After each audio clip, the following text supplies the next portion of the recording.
Армысыздар, менің есімім Дулыға Ақмолда.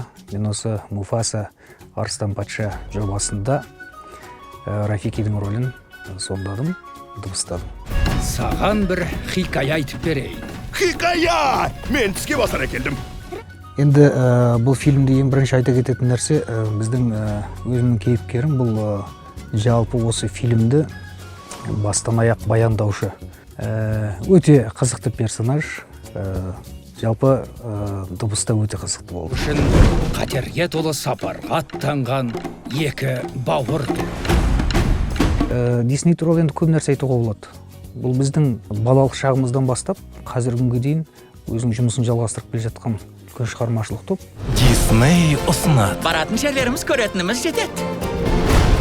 Барлықтарыңызды 19 желтоқсан күні болатын үлкен осы Муфаса Арыстан патша жобасының көрсетіліміне, премьерасына шақырамын. Қалып қалмаңыздар, өздеріңізде, үлкендерде, жастарда, балаларда, отбасыларыңызбен келіп көріңіздер, тамашалаңыздар, қызықтан құр қалмаңыздар, ештеңеге өкінбейсіздер. Бұл бірден бір қазақ тілінде жазылған үлкен дүниелердің бірі болады деген ойдамын. Премьера құтты болсын, премьерада жолығайық.